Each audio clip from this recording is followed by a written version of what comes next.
نحمده ونصلي على رسوله الكريم اما بعد فاعوذ بالله من الشيطان الرجيم بسم الله الرحمن الرحيم رب اشرح لي صدري ويسر لي امري واحلل عقدة من لساني يفقهوا قولي.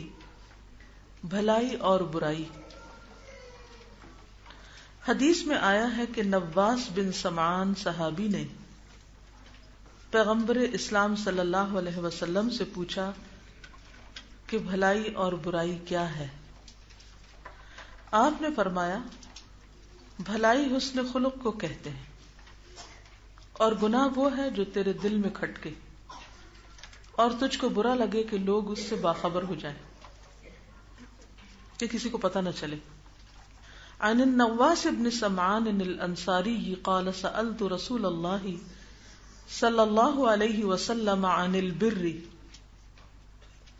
عن البر والإثم فقال البر حسن الخلق والإثم ما حاك في صدرك وكرهت أن يطلع عليه الناس. صحیح مسلم کتاب البر والصلة والأدب. نیکی یا بھلائی ایک جذبہ ہے،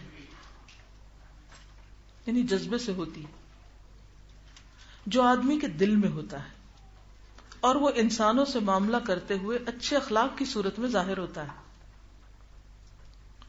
نیکی اپنی اصل کے اعتبار سے ایک داخلی حقیقت ہے، یعنی انسان کے اندر ہوتی ہے اس کی جڑ، اور روزمرہ کی زندگی میں ظاہر ہونے والا حسن اخلاق اس کا خارجی ثبوت ہے. یعنی آپ کے دل کے اندر خیر ہے تو وہ آپ کی زبان سے، آپ کے رویے سے، آپ کے چہرے کے تاثرات سے، آپ کے معاملات سے پھوٹ پھوٹ کے باہر آئے گی. اور روزمرہ کی زندگی میں ظاہر ہونے والا حسن اخلاق اس کا، یعنی کس کا؟ نیکی اور بھلائی کے جذبے کا خارجی ثبوت ہے، پروف ہے. یعنی جس آدمی کے دل میں نیکی ہو، جب وہ لوگوں سے ملے گا تو اس کے چہرے پر خوشی کی جھلک آ جائے گی. چیک کیجئے اپنے آپ کو، کیسے ملتے ہیں لوگوں سے؟ خوشی ہوتی ہے. آپ لوگوں کو دیکھ کے مجھے تو سچ پوچھیں بہت ہی خوشی ہوتی ہے. میں جب نیچے اتر رہی ہوتی ہوں تو میرے دل میں ایک گدگدیاں ہو رہی ہوتی ہیں، یعنی ایک عجیب سی مجھے خوشی ہوتی ہے آپ لوگوں کے پاس آ کے. اللہ اس کو برقرار رکھے. تو بات یہ ہے کہ اگر دل میں ہوگی نا تو پھر چہرے پہ بھی آ جائے گی. جب وہ بولے گا تو اس کے الفاظ میں خیر خواہی کا جذبہ بھرا ہوا ہوگا، یعنی لان تان نہیں ہوگی بلکہ خیر خواہی ہوگی. اس کا اخلاقی رویہ ہر حال میں باقی رہے گا. کوئی برا کر رہے تب بھی وہ اچھا رہے گا، خواہ دوسروں نے اس کو خوشگوار انداز میں خطاب کیا ہو یا ناخوشگوار انداز میں. یہ ہے نا اخلاق کہ دوسرے جو بھی کر رہے ہیں کرتے رہیں، لیکن ہم نے اچھا کرنا ہے. اگر اس چیز کا تہیہ کر لیں گے، اور اچھا یہ نہیں کہ کوئی آرٹیفیشل لبادہ اوپر اوڑھ لے. یہ جو ایک اخلاق ہوتا ہے نا کہ اس کا لبادہ اوڑھ لیا جاتا ہے، وقتی طور پر چند لوگوں سے مل کے ان کے ساتھ تو بہت اچھی طرح ملے اور باقی سب کے ساتھ پھر اصلیت پہ آ گئی، یا باہر نکلے تو لبادہ اوڑھ لیا جیسے گاؤن پہنا ہوا، اور جب گھر واپس گئے تو گاؤن اتارا لبادہ اتر گیا، اور اپنے بچوں کے ساتھ اور شوہر کے ساتھ اور جو اپنے قریبی لوگ ہیں ان پہ ہم احسان جتانے لگ گئے. تو یہ نہیں ہونا چاہیے. اس کا اخلاقی رویہ ہر حال میں باقی رہے گا، خواہ دوسروں نے اس کو خوشگوار انداز میں خطاب کیا ہو یا ناخوشگوار انداز میں، یعنی بات چیت کی ہو. مزید یہ کہ اس کی خوش اخلاقی حقیقی خوش اخلاقی ہوگی، نہ کہ محض ظاہری اور مصنوعی خوش اخلاقی. برائی یا برا اخلاق کیا ہے؟ اس کا ایک سادہ معیار فطرت نے ہر آدمی کے اندر رکھ دیا ہے، اور وہ ضمیر ہے، کانشسنس. جب بھی آدمی کوئی بات سوچے یا وہ کوئی بری کاروائی کرے تو فوراً اس کے سینے کے اندر بیٹھی ہوئی ضمیر کی عدالت اس کو چوکنا کر دیتی ہے، فوراً الرٹ کرتی ہے، دل برا ہونے لگتا ہے. وہ خاموش زبان میں اس سے کہنے لگتی ہے کہ یہ غلط بات ہے، تم نے غلط کیا ہے، تم کو چاہیے کہ تم اسے چھوڑ دو. آدمی اگر ضمیر کی آواز کی پیروی کرے تو وہ کبھی بھی برائی میں مبتلا نہ ہو. ضمیر کی آواز کے ذریعے خدا ہر انسان کو متنبہ کرتا ہے.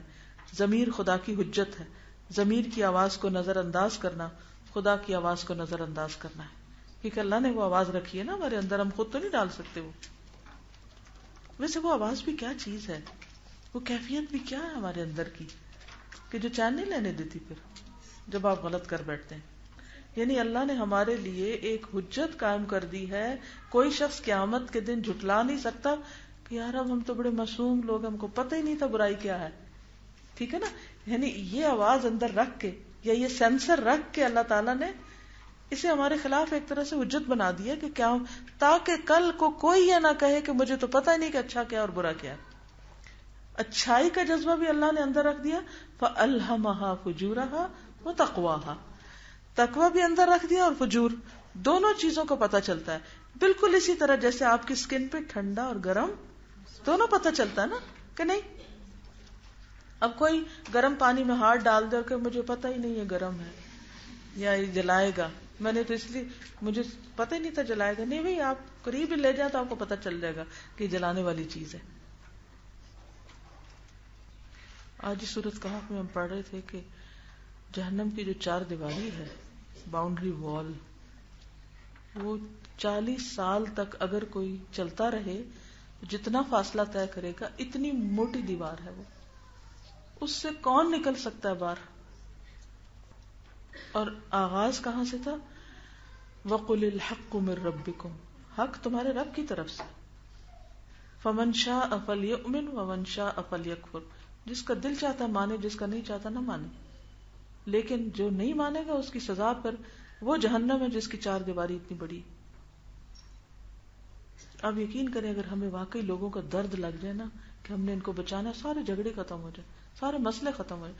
ہم اپنے وقت کا ایک منٹ بچا کے تو ہم اس چیز میں دوڑ پڑے کہ ہم لوگوں کی خیر کر سکیں، لوگوں کی بھلائی کریں. کیونکہ انہا لظا، بہت بہت بڑی بلا ہے.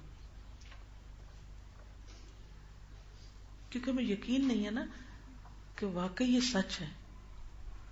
ہم جب بھی جہنم کے بارے میں سوچتے ہیں کچھ، تم کہتے ہیں ہاں ہوگی، وہ کسی کے لیے کافروں کے. میں کہتی ہوں کیوں ہم اس طرح سوچتے ہیں؟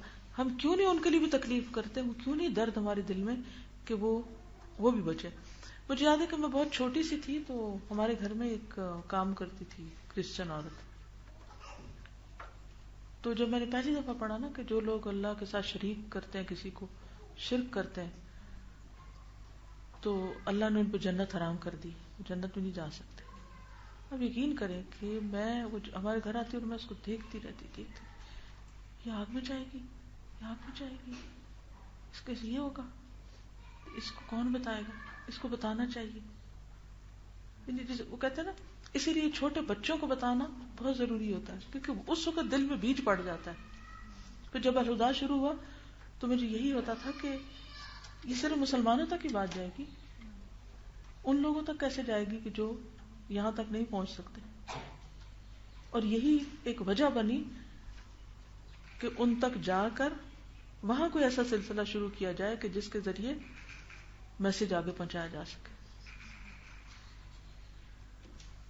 اور پھر آپ دیکھیں کہ ایک لمحے کے لیے پانی میں جاتے ہیں نا، وہ بلتے ہوئے پانی یا کچھ بھی لگ جاتا ہے، کتنی دیر تک یہ سب ہوتا رہتا ہے، استری لگ جائے، کچھ لگ جائے، کہاں یہ کہ کوئی نکلے ہی نہ انسان اس سے. تو انسان کیوں ایسا کلمہ منہ سے نکالے کہ جس کی وجہ سے ہمیشہ کے لیے ریگریٹس ہو اور جہنم میں جائے یا کسی قسم کی تکلیف. جب ہم کسی کا دل جلاتے ہیں، تھوڑی دیر کے لیے سوچنے کی بات ہے نا، کل بھی ہم نے بات کی تھی، تانا نہیں دینا، ایسا نہیں کرنا، ویسا نہیں کرنا. جب ہم کسی کا دل جلاتے ہیں، کسی کے اندر آگ لگا دیتے ہیں کوئی بات کر کے، کسی کو پریشان کر دیتے ہیں، تو کیا اس کا کچھ بھی بدلہ نہ ہوگا؟ کچھ بھی نہیں ہوگا. یہ دراصل کسی کے دل میں نہیں، وہ اپنے لیے آگ بھڑکا رہے ہوتے ہیں. کیوں کہا گیا ویل لکل ہمزۃ لمزہ، ہلاکت ہے ہر تانا دینے والے، عیب لگانے والے کے لیے. یہ کوئی معمولی چیز نہیں ہے، لیکن ہم غلطی کر کے بھی ماننے کو تیار نہیں ہوتے.